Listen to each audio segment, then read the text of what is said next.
Depression అన్నది వృద్ధులు, మహిళల్లోనే కాదు, ఉత్సాహంతో తుళ్లిపడే యువతలోనూ మానసికంగా కుంగిపోవడం అనేది కనిపిస్తుంది. యువతరంలో కనిపించే డిప్రెషన్ గురించి ఇప్పుడు తెలుసుకుందాం.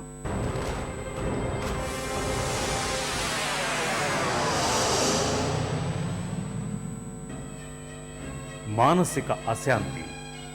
పురుషులతో పోలిస్తే స్త్రీలలో డిప్రెషన్ అన్నది ఎక్కువగా కనిపిస్తుందని నిపుణులు చెబుతారు.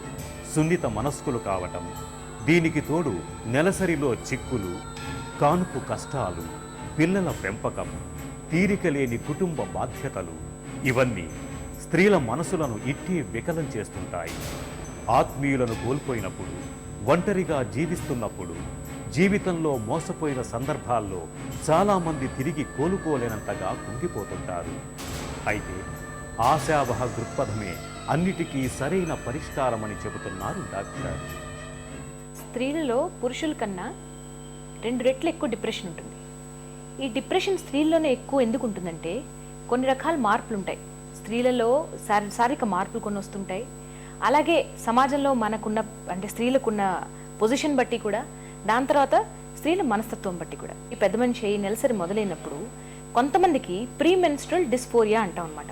ఇదేంటంటే ఇది వారం రోజులు ఇంకా నెలసరి ప్రారంభం అవుతున్నది అని వారం రోజులు ముందు మూడ్లో తేడా రావడం, ఎక్కువ ఏడవడం, చిరాకు పడడం, విపరీతమైన నీరసం రావడం, పిల్లల్ని చితకబాదడం, అలాగే పక్కన భర్తతో కోట్లాడడం, ఇలా అన్ని రకరకాల సిమ్టమ్స్ అవుతాయి. అలాగే కొంతమందికి ప్రెగ్నెన్సీ టైంలో లేకపోతే ప్రసవం అయిన తర్వాత మొదటి నెల రోజుల లోపు, ప్రత్యేకంగా మొదటి వారంలో డిప్రెషన్ లాంటి లక్షణాలు వస్తాయి. ఇది ఎలా రావచ్చు అంటే చాలా మైల్డ్గా, ఒకప్పుడు ఏడ్చి ఒకప్పుడు నవ్వుతూ, నార్మల్గా ఎక్కువసార్లు ఉండి కొన్నిసార్లు ఏడ్చినట్టు వస్తుంది. దానికి మనం పోస్ట్ పార్టం బ్లూస్ అంటాం అనమాట. అదే ఎక్కువగా మారితే ఎక్కువ డిప్రెషన్గా ఉండి మాట మాటికి ఏడుస్తూ, చనిపోతాన ఆలోచనలు, తన పిల్లడికి ఏదో అయిపోతుందని భయపడడం, ఎవరితో మాట్లాడాలని ఇష్టం లేకపోవడం, 24 గంటలు ఏడవడం, ఇది ఒక నెల రోజులు 2 నెలల దాకా కంటిన్యూస్గా ఉండడం, దీనికి మనం పోస్ట్ పార్టం డిప్రెషన్ అంటాం అనమాట. అలాగే కొంతమంది మహిళలకి మెనోపాజ్ అంటే ఆ 45-50 ఏళ్ళు వచ్చి ఇంకా నెలసరి పూర్తిగా ముగిస్తున్నది అన్న టైంలో కొంతమందికి డిప్రెషన్ వస్తుంది.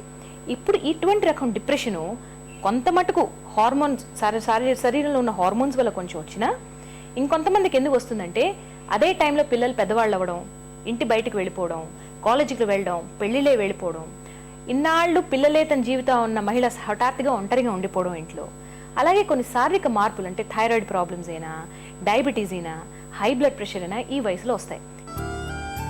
వృద్ధాప్యం జీవన పయనంలో ఆఖరి మజిలి, అనుభవాల అనుభూతుల్ని నెమరేసుకునే కమ్మటి వయసు.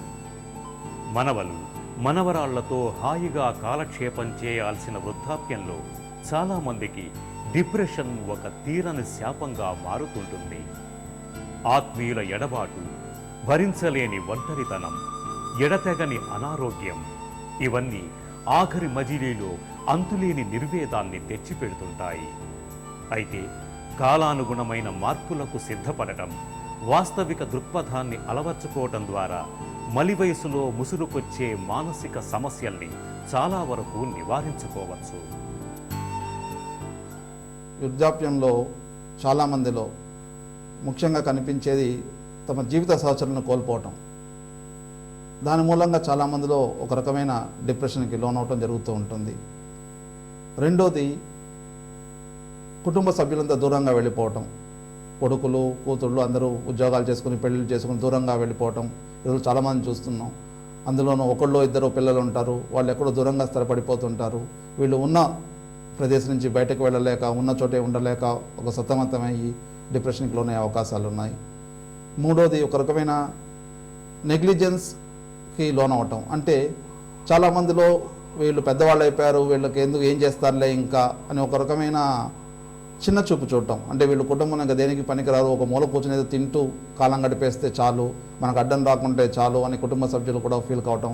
వాళ్ళ కుటుంబ వ్యవహారాల్లో వాళ్ళకి సరైన రికగ్నిషన్ ఇవ్వకుండా, వాళ్ళ డెసిషన్స్కి ఇంపార్టెన్స్ ఇవ్వకుండా ఉండటం, ఇవన్నీ కుటుంబంలో జరుగుతున్నప్పుడు వృద్ధుల్లో కొంతవరకు ఈ డిప్రెషన్ అనే లక్షణం ఎక్కువ అవుతూ ఉంటుంది. కానీ ఒక్కొక్కసారి ఇవేవి కారణాలు కూడా లేకుండా కూడా డిప్రెషన్ అనే వ్యాధికి లోను కావచ్చు. ఆ లక్షణాలు గుర్తించి దానికి తగిన చికిత్స తీసుకోవడం కూడా చాలా ముఖ్యం.